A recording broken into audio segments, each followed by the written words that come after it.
Hello বন্ধুরা, কেমন আছো সবাই? আশা করি সবাই খুব ভালো আছো। আজকে চলে এসেছি একটা নতুন ব্লগ নিয়ে। সবাই একটু শেষ পর্যন্ত দেখো। আশা করি তোমাদের আজকের ব্লগটা খুব ভালো লাগবে। আজকে একটা অন্য রকমের ব্লগ নিয়ে এসেছি, সেটা হলো টোট ব্যাগের ওপরে পেন্টিং।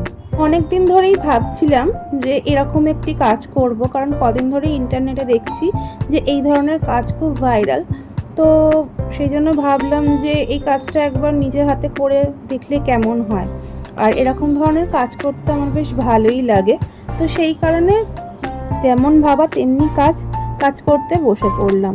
তো প্রথমেই বলে দিচ্ছি যে এই টোট ব্যাগটা আমি একটি ফেসবুক সেলারের কাছ থেকে নিই। যদি তোমরা সেই ফেসবুক সেলারের কাছ থেকে এরকম টোট ব্যাগ নিতে চাও, অবশ্যই আমাকে একবার জিজ্ঞাসা করতে পারো, আমি তোমাদের কন্ট্যাক্ট দিয়ে দেবো। আঁকাটা আঁকতে গিয়ে আমি বিভিন্ন রকমের ব্রাইট কালার এখানে ইউজ করেছি। প্রথমে যে ব্রাইট কালারটা ইউজ করেছি সেটা হচ্ছে সবুজ, এবং লাইট যে কালারগুলো ইউজ করেছি তার মধ্যে হচ্ছে হলুদ এবং সাদা হচ্ছে অন্যতম। এবং পদ্মগুলো করতে গিয়ে আমি এখানে পিঙ্ক কালারের ব্যবহার করেছি। রেফারেন্স পিকচার হিসাবে পিন্টারেস্ট থেকে আমি একটি ছবি সিলেক্ট করে নিয়েছিলাম। তোমরা এখানে সেই ছবিটি দেখতে পাবে। প্রথমেই দেখো পাতাগুলো করতে গিয়ে একে একে আমি হলুদ, সবুজ, একটু ডিপ সবুজ আর নীল রং নিয়ে একে একে হালকা হালকা করে আমি সেই রঙগুলোকে মিশিয়ে নিয়েছি।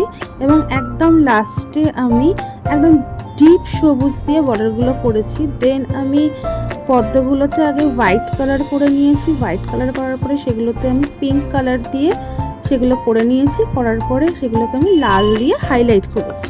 কাটের মধ্যে সবথেকে বেস্ট পার্ট ছিল এই কাজটা করার, যে কাজটা তোমরা এখন আমাকে করতে দেখছো, যে ডিপ কালারের ওপরে হোয়াইট কালার দিয়ে হাইলাইট করা। এই পার্টটা করতে এত বেশি ভালো লাগে আমার, যে কারণে এই অংশটা আমি একটু বেশিই রেখেছি। আশা করি তোমাদের এই অংশটা দেখতে খুবই ভালো লাগছে, এবং তোমরা কমেন্টে অবশ্যই জানাবে যে কাজটা দেখে তোমাদের কেমন লাগছে। আর আমার কাছে তোমরা আরও কী ধরনের কাজ দেখতে চাইছো অবশ্যই কমেন্ট করে জানিও। পরবর্তী ব্লগে আরও নতুন কিছু নিয়ে আসার চেষ্টা করব।